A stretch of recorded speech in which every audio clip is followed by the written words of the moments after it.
Welcome everybody. Thank you so much for being with us in this very special concert. We are doing it in support of our relief efforts in Ukraine. Tonight we are going to start with Handel, Largo from Xerxes. Handel composed this opera in 1738.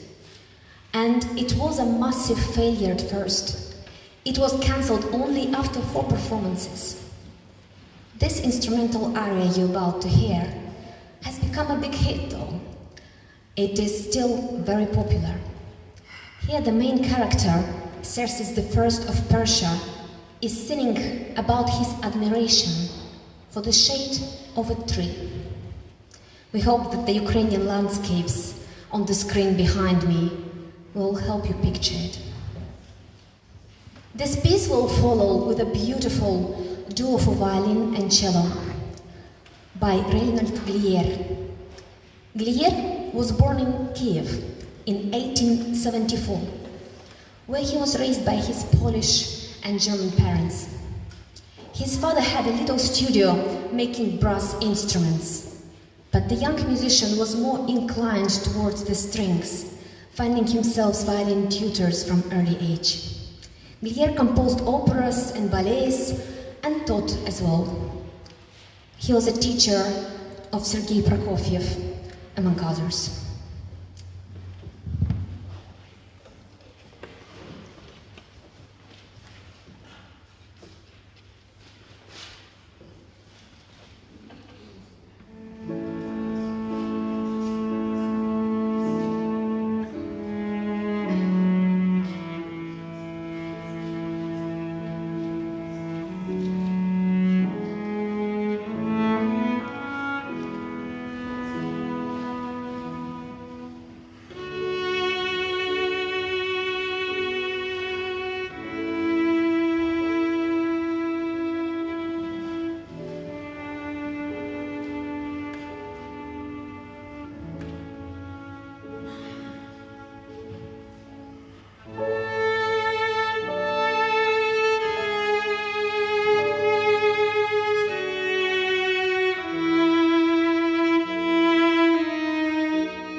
captured by my mother on her phone in the middle of the night from our garden.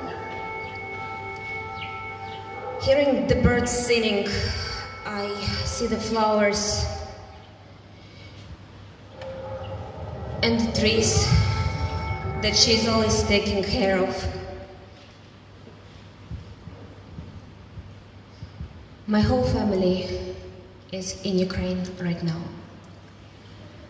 My parents, my brother and his wife, my grandparents.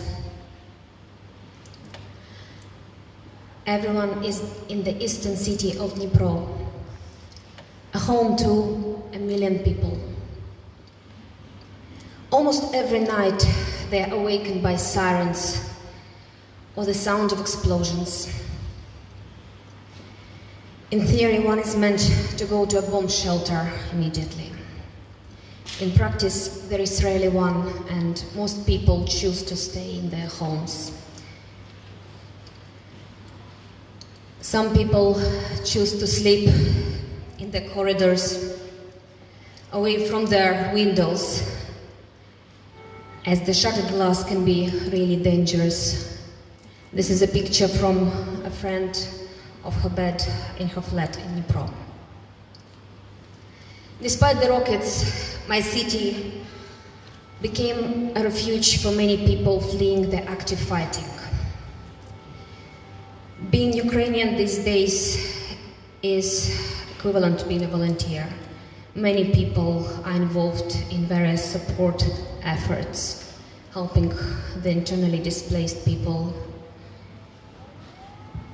helping the doctors, the hospitals. This is my school. I attended it between the age of 7 and 17. All the kids and their teachers are now involved in sorting humanitarian aid, creating first aid kits, providing help to the internal refugees, cooking for the defenders. While I was their age, my days were filled with studying and hanging out with my friends. Theirs are very different. This is the story of my town, Dnipro, one of relatively safe places in Ukraine right now. For how much longer, I don't know. The city of Kharkiv is only 3 hours drive away. It is a home to 1.5 million people. Being located close to the Russian border, it has become one of the worst affected cities in the country.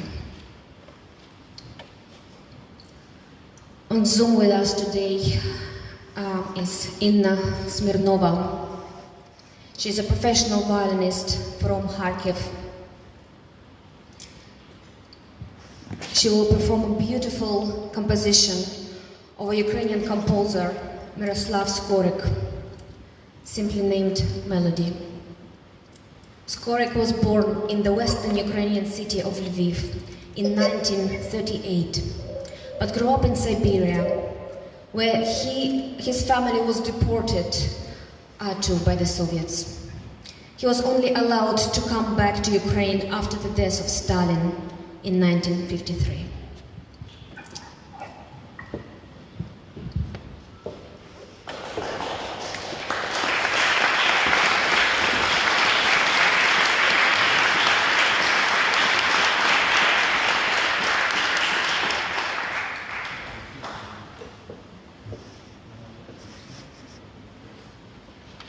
Hello everyone, I'm really glad to play for you tonight. I want to play just one song, and I chose the song because it reflects all I feel right now. All the pain and all the love I have for my family, my friends and my country.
in Kharkiv, or were you able to evacuate?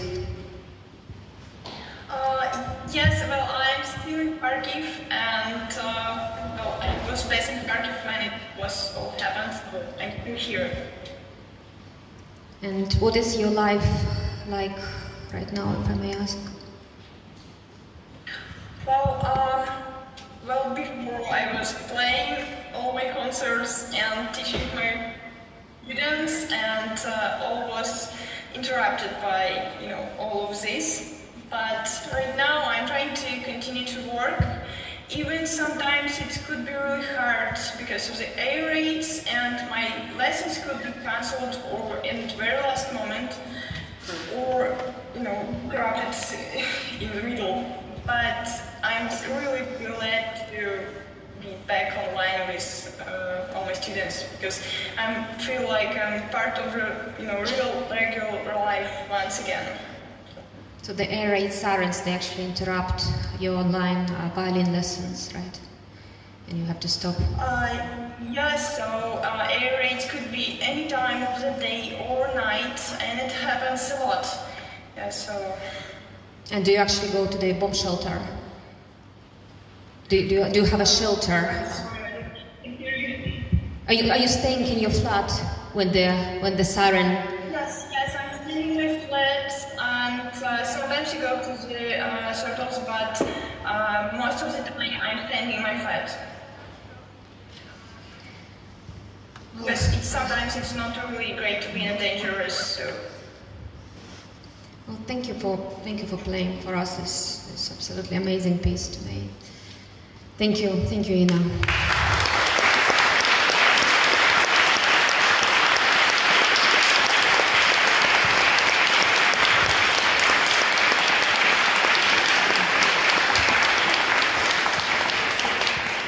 Another Ukrainian musician is in London with us today. Oksana Slubik is originally from Lviv, a beautiful city in the west of Ukraine. Before the war, Lviv was perceived as a very safe place, being one of the furthest from the Russian border. Unfortunately, this perception was wrong, as the Russian rockets can cover large distances and have already hit Lviv multiple times. And EU and NATO member state Poland is only 40 miles away. Lviv is now hosting a lot of refugees from other Ukrainian cities who are hoping to go back home soon. Oksana is performing for us a Ukrainian folk song that has become a national romance, being arranged multiple times since the 19th century. The lyrics can be translated as, "Oh, don't shine, dear moon, don't shine for no one, just shine for my beloved as he journeys homeward."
known fact that the famous opera Carmen was composed in reaction to the war. The Franco-Prussian War has been hard fought, and Paris was still reeling from a long siege. The Paris Opera commissioned many new works in an attempt to lighten the mood of its citizens. However, one only has to look at Carmen's betrayals and cruel murders to know that Bizet himself had been severely affected by the war. Christopher Sabisky is going to perform Carmen, Fantasie, Bizet.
Another Ukrainian folk piece, Verbova Doshchechka, Willow Board. It has been rediscovered in Ukraine by Skoryk, the same composer that wrote melody that Inna from Kharkiv performed for us earlier. The rendition you're about to hear has been done by our good friend, composer and flautist Nicholas Sabisky.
has been composed by Nicholas Sabisky, and it is a very special and personal piece related to personal loss. It is the very first time it is being performed in public.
This piece was created after my father died. It was during a lockdown. Obviously now in Ukraine, many fathers, brothers, mothers, daughters are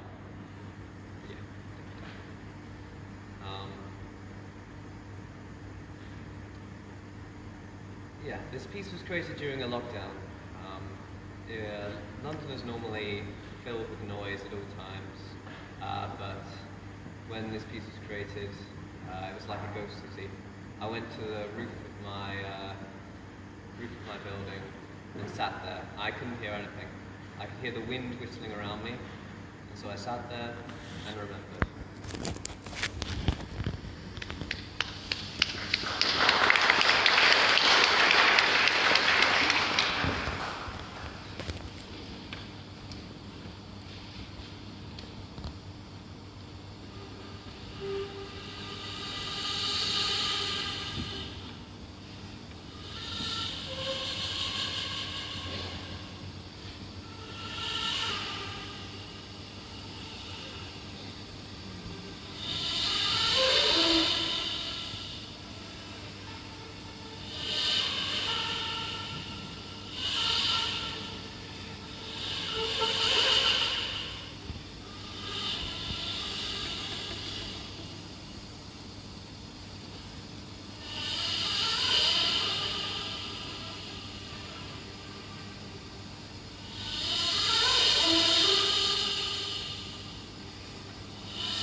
from Bucha.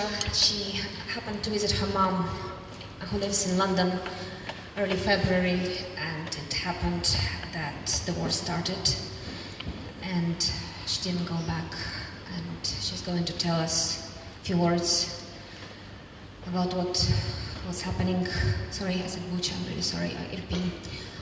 It's in Kiev region, and she'll tell us a few words about what's happening there, what her friends are telling her. Good evening, I'm Alexandra. I'm from Irpin, actually. It's another part of Kiev, but Bucha and Irpin is very close to each other, as is Gostomel. Maybe, most probably you've heard it on news. It's very popular now. And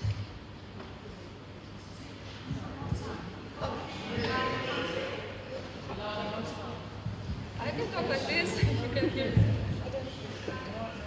Okay, can you hear me? Yes. Alright, I'm Alexandra, I'm from Irpin, from northern part of Kiev, and my town has been under constant attack from the very first days of this invasion, and I'm sorry, I'm gonna read a bit. So most of the civilians were evacuated throughout the first few weeks, but unfortunately there's been some people who were left in the because they didn't have time to evacuate. Okay, and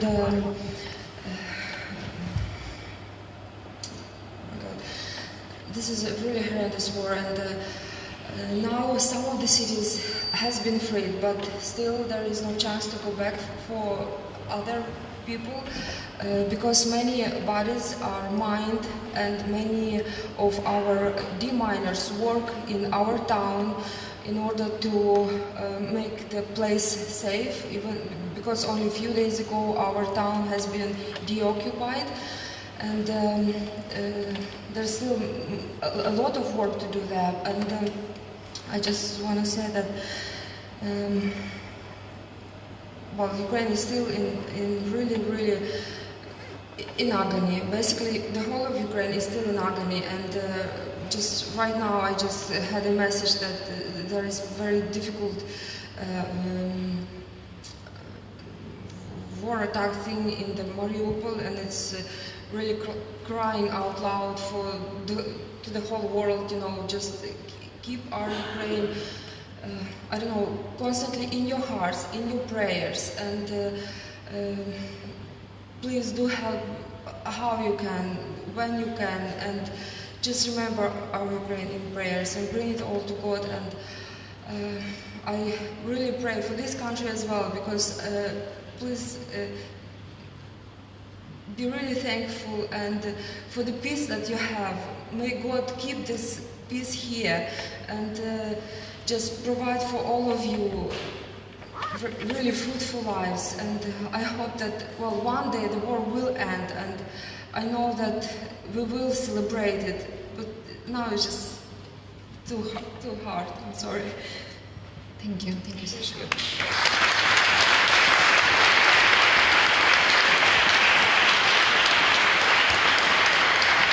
Sound of Silence is our next piece. You have the lyrics at the back of your program. If you would like to join us in standing, we're going to sing it together.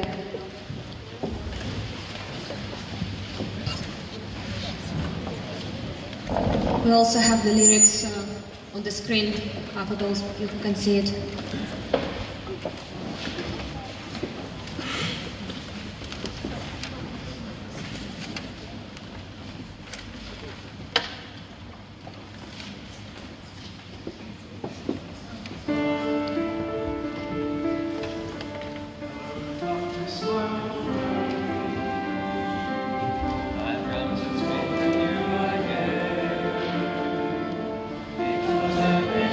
Only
Adam is going to share with us the story of his family.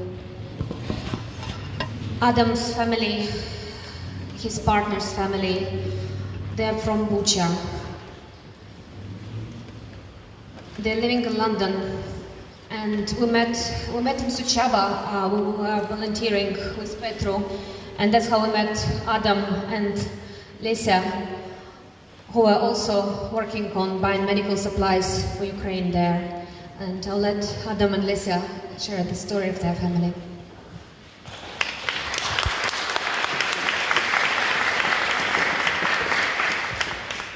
Thank you very much. Can everyone hear me? Yeah? Yes. No? Yeah, okay, brilliant. It's great to see so many people here. Sorry, is that better? Thank you very much, Kate. It's great to see so many people here. Really good turnout. It's been great to hear so far. My extended family is Ukrainian. I'm English. We recently returned from Romania, where we met Kate and Petru, who we found to be quite inspirational.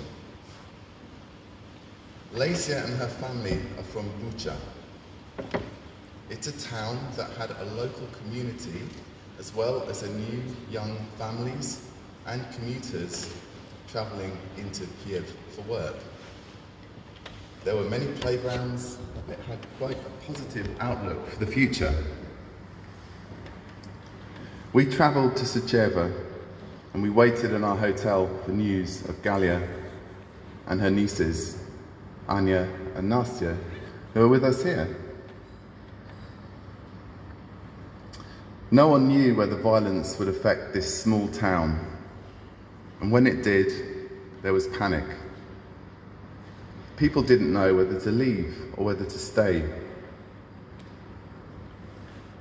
One day, Gliere decided to pack her car and run for the border with her friend and her daughter, Tanya and Melia. We were extremely relieved when she came to the border. We met her, and she was safe, and she moved in to an apartment that we rented.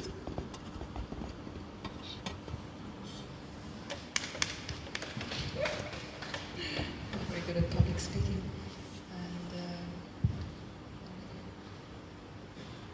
And my parents remained, like so many, they refused to leave, and they refused to believe that it will be like this.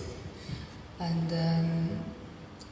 for 2 long weeks, they stayed in the cellar, sheltering from the bombs, from the Russian bombs, and they've seen a few things, obviously, and heard a lot more.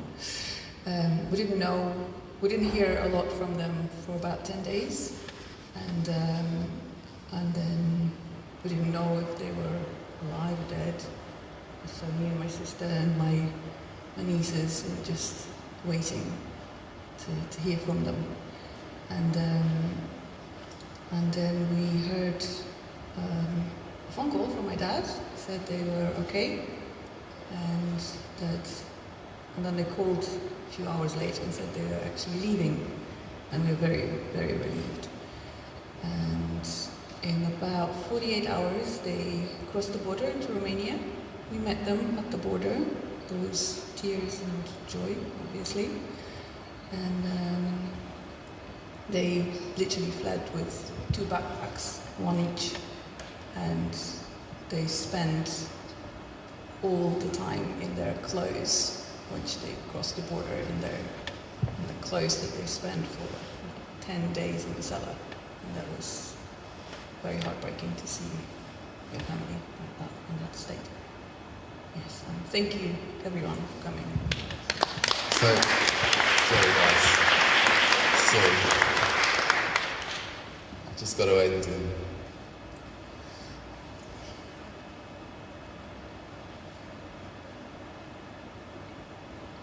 Well, I think of the men that dropped their wives and children.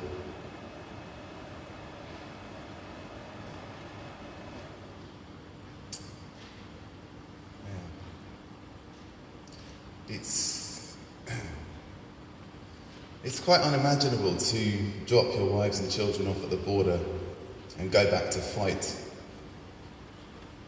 I think of the women and children who miss them.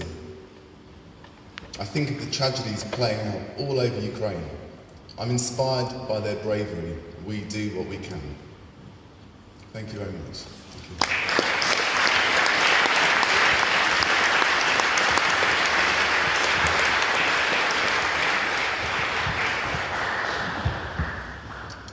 We have another musician on the Zoom call with us today, hopefully. Nazar, he is from Lviv, and he is actually serving in the army, and he's joining us on his break. He's a professional guitarist, but many people are changing the occupation these days. Nazar, can you hear us? Yeah, hello everyone. I hope you hear me well, because I hardly hear you from Zoom. I heard you really well in Facebook. Can I start to tell my story briefly? Yes, please, tell us. Tell us everything you can tell us. Just want to say that my life changed completely, because I'm a musician, yeah, and first few days I just watched the news, tried to keep working, yeah, but the most of Ukrainian students left. You can imagine why. So the most of my day became free. Yeah, I was free the most of my day. So I entered territorial defense just to be busy with something, yeah, because you can go crazy when you read the news all the day. Yeah? Then I received the maybe invitation from army, and now I'm there. Now I'm serving the army here in my city in Lviv. It's still more or less calm here. Just 3 times it was attacked, and all that times it wasn't civilian objects, so there's nothing to worry about, if I can say like this. There's some positivity. We definitely need some of this these days. What are you performing for us? Yeah, I will play Maggot Brain by Funkadelic. I've heard that solo first in the House Empty series, maybe you watched it. Then I found out that I listened to the whole one, and this is one of my favorite, maybe even my favorite. So hope you enjoy it. I'll do my best. So ladies and gentlemen, Maggot Brain, performed by me.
Слава Україні!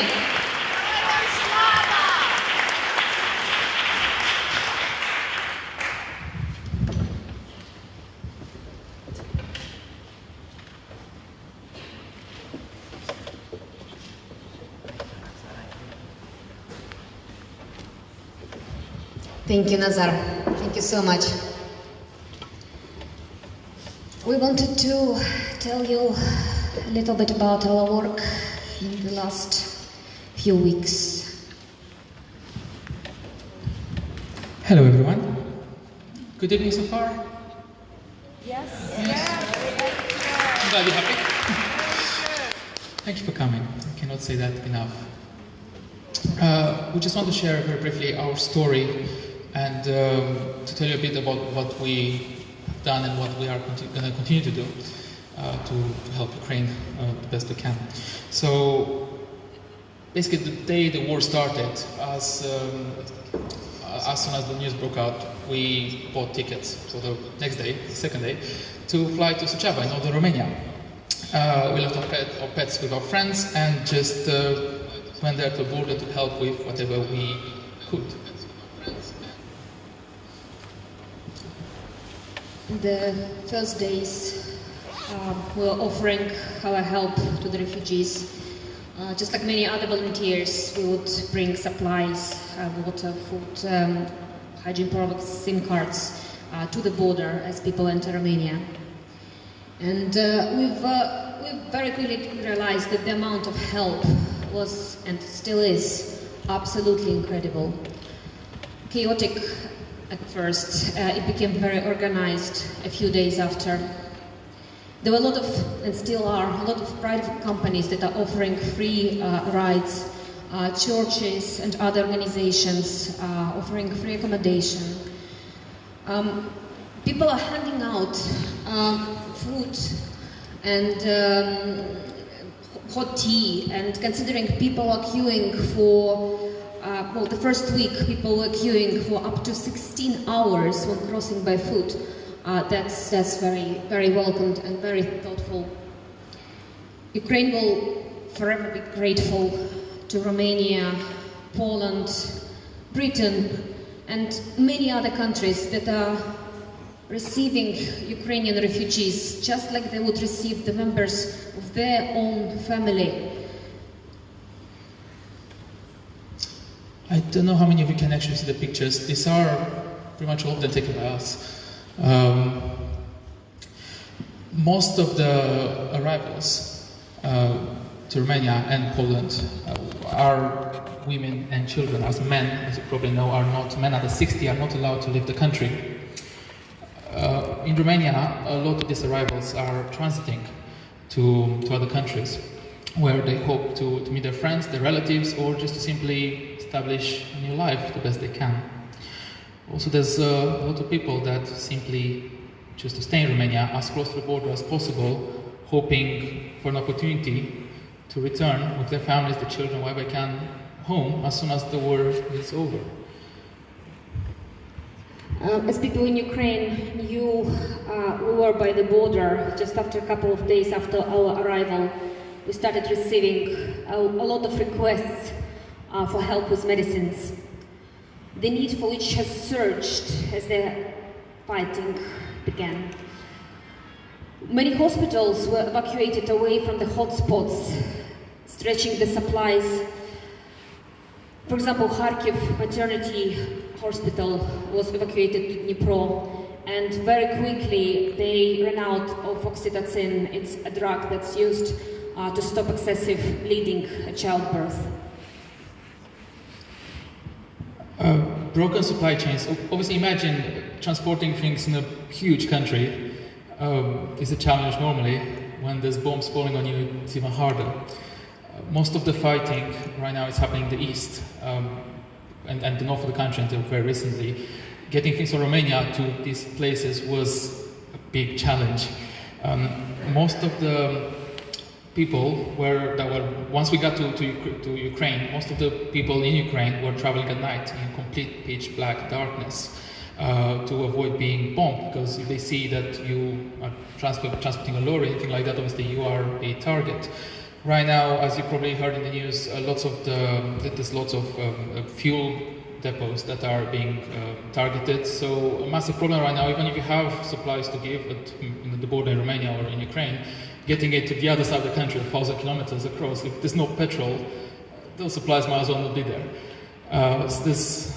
There have been and will continue to have huge challenges in getting anything close to, for example, the city of Dnipro that Katya presented earlier, which is the other side of the country. Again, a huge country. Imagine going from London to Edinburgh while people are bombing you and you don't have motorways. And you take the little roads that might or might not be full or, empty or free. We continue buying medicines now from London, antibiotics, static medicines, bandages. We're working remotely as we've built relationships with pharmacies and medical warehouses in Romania. 100% of the money we raise goes for medical supplies. We are unpaid volunteers, and we're working with Sanjo Petru Romania. It's a Romanian charity that is extremely helpful right now. They are sending the medical supplies across the border for us free of charge. And we do need financial support to buy the medicines, as unfortunately the requests for help continue coming from various hospitals around Ukraine. To move on in our program, thank you for listening to all that. The next musical piece is associated with Christmas normally in most parts of the world. However, it is originally Ukrainian. Some of you might know this, some of you might not. And it's actually not to do with Christmas at all originally. It is in fact celebrating the arrival of spring. This song is based on a traditional folk chant whose language was thought to have magical properties. It's called Shedrik, known in English as the Little Swallow. It was arranged by our composer and teacher Mikola Lentovic in 1916. And tells the story of a little swallow flying into a household to sing of wealth that will come with the following spring. In 1921, Shedrik, the name of this song, was adapted as an English Christmas carol, better known as Carol of the Bells, which is in fact Ukrainian, something to take from tonight. I would like to invite my good colleagues, Christina and Svetlana, who both have just arrived in the UK. Christina has arrived here yesterday for the first time ever from Ukraine, and Svetlana has arrived today, pretty much straight from the airport. She came here. I would like you to please welcome them, show them what a warm British welcome to this country looks like, and to listen to our training talk today.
вийди, вийди, господарю, подивися на кошару, там овічки покотились, а ягнички народились. Тепер давай весь хороший, будеш мати мірку грошей, хоч не гроші, то голова, тебе живе чорна трава, щедрик, щедрик, щедрівочка, прилетіла ластівочка.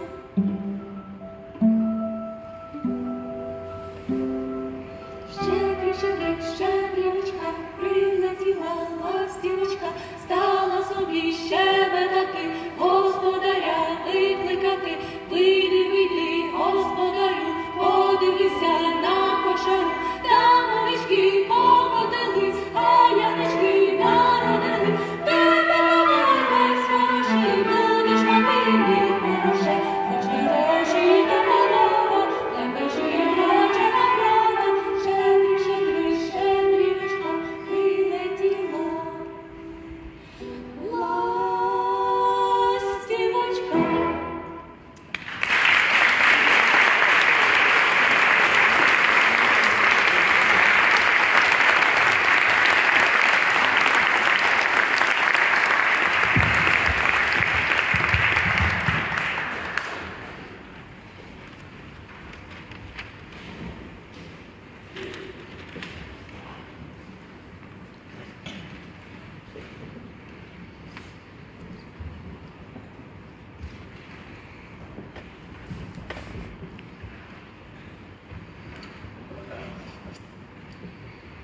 Sending supplies to a war-torn country is a massive challenge. After some trial and fail, eventually we were lucky to meet Petru Romania.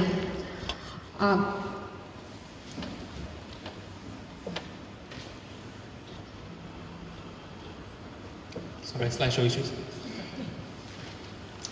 The guys were absolutely happy to help us to send medicines from Romania to Ukraine, as they were already sending pretty much daily lorries, sometimes 2 lorries per day of the humanitarian aid that they were collecting. We can not only they're sending lorries to any places, we also know where they're going in Ukraine. We personally spent a few hours on the other side of the border in Ukraine trying to find different hotspots, different local depots that are outside of the main city of Chernivtsi, which is normally what the supplies go to, obviously for fear of that supply spot being bombed. So there's a lot of logistical work that goes on inside the country with these guys. We can absolutely vouch for them. People inside Ukraine, the refugees inside Ukraine, they live in very different conditions compared to those who cross the border. They often sleep on the floors of a local gym or school. I kept asking people when we went to those refugee centers in Ukraine why they don't cross the border, and the answers were ranging from emotional. They felt they don't want to go too far away from home. They want to be able to come back as soon as they can. To practical, some people don't speak foreign languages, or they don't have relatives or friends they could stay with outside of the country. And this is Sasha, a 9-year-old girl from Kiev region. You might have seen her in the news. The middle picture was in multiple news outlets around the world. And she is just one of million people whose life has been changed by this war forever. We reached out to the volunteers that are helping her and offered our support, and we continue staying in touch with them. She's hoping her injury was an accident, and Russians didn't mean to harm her. She is also hoping for pink flowers-covered arm. There is a fundraising campaign on GoFundMe page if you would like to take part. Guys, the next bit is basically us asking for help and money. Sorry if it's uncomfortable, we do need this money though. And I'm gonna spend just a minute showing you where that money might be going. There are doctors and paramedics who have already received supplies bought in Romania. Why do we buy it in Romania? It's a lot cheaper over there. The government caps the prices of medicines. So paracetamol even would be like, 10% of what the price is here. It's quite ridiculous sometimes. Obviously, we're talking about quite high drugs, but just as an example. Obviously, these supplies allow the paramedics and doctors to do their jobs and save lives. We have delivered over £50,000, I think it's 60,000 by now, to be honest, of medicines already, and we do need your financial support as requests keep coming in. Even today, we had another support, another shipment leaving London yesterday. We have another one leaving Romania, a separate one. That's tomorrow that's leaving. There's been a lot of them. We are continuing to operate an end-to-end process, buying medicines in Romania primarily and delivering them to Ukrainian hospitals, paramedics and trusted Ukrainian volunteers. This is the most cost-effective way possible. Medicines are subsidized by the... I already said this, but my apologies. I think that's Stephanie. Sorry. We wanted to say that we are encouraging you to support small charities, individual projects on GoFundMe, crowdfunder. These people are unpaid volunteers. 100% of the money goes to the cause. We haven't yet been able to have ourselves replaced by big charities. I'm hoping that will happen eventually, but for now, this work needs doing. And this work needs doing very quickly. The fighting is happening. People are in hospitals. Supplies are extremely low. Do support individuals. If you are uncomfortable for whatever reason, absolutely ask questions. People are very happy to give you any information you may want. And as we're approaching the end of our evening, we will perform One by Metallica, arranged by my good friend Robert Wheatley, who's playing cello for us tonight. For those of you who don't know it, well, saying it's a rather dark song, it's a bit of an understatement. For the lyrics, which we are not going to sing today, she's going to be instrumental, portray a World War I soldier who wakes up in a hospital bed, severely wounded, arms, legs, and jaw blown off by a landmine, blind and unable to speak or move, and begging God to take his life. It oscillates between sections of blissful dreaming while asleep and waking to a grim reality he finds himself in.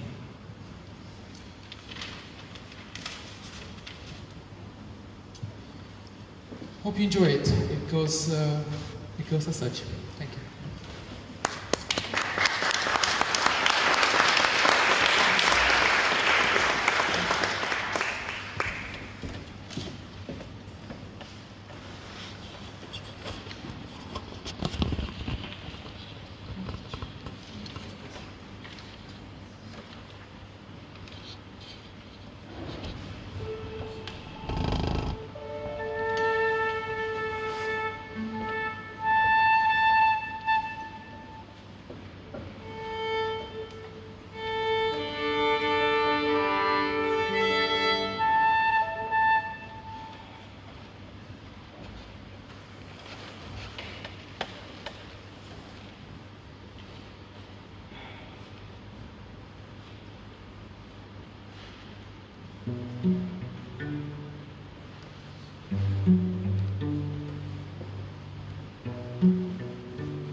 Thank you again for joining us today. We've raised some amount of money today from the tickets proceeds. I guess it's around £2,000. Yeah, apparently I guess correctly. None of these amazing musicians are paid tonight. We're gonna get them a beer or something. That's all they get. And this beautiful venue has also been offered to us for free. Thank you to St. John's, Notting Hill. And thank you to the other church across the road, St. James Church, that was hosting us for the humanitarian aid. Me and Petru were in Romania, but Nick, Charlie, who's working with the ticket sales today, they were both very actively involved in receiving the humanitarian aid that probably some of you have brought to those churches. We've sent six lorries went inside Ukraine, so we made sure they reach the refugee centers where they need help. They're massive. It was an incredible amount of work, and really thank you for this. I want to repeat, I guess, what Petru has said. Every week we receive it's increasing now. It's 3 requests from the hospitals, official lists of critical medicines that they require now, and we are buying those. And we do need help. We have sent a large amount already, over 50 towards 60,000 pounds has been sent. And the doctors are not magicians. They cannot do their job unless they have those things. So we do very much rely on your support. The last time I'm saying this tonight, please do support us further. As we're in the church, one of our volunteers will be walking around with a touch card device, and anything you might want to leave any cash. If at all, please do help us if possible. Or if you can, please scan the QR code in literally any program that you have. It goes directly to either our crowdfunder or to the Singe pentru Romania crowdfunder. So this money will get to the right people. Either way, please do something. And if you have any questions, please do approach us. We're here, we're not going away for quite some time tonight. Please come and talk to us, ask questions about what's happening, what we were doing, what we are planning to be doing, and any details of our work you're interested in, please don't hesitate.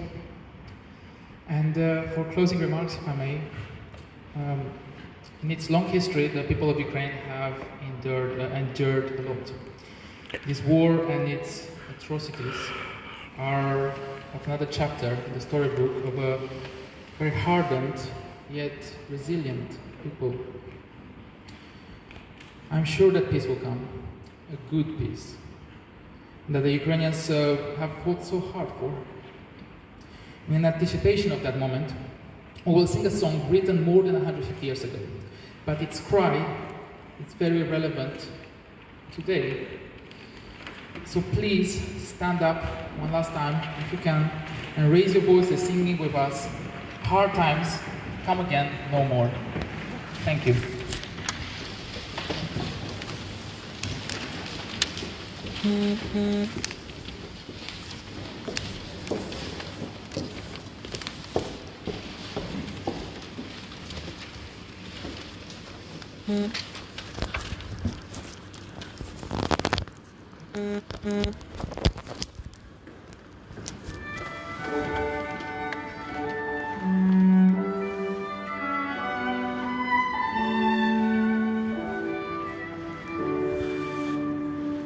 Let us pause in life's pleasure.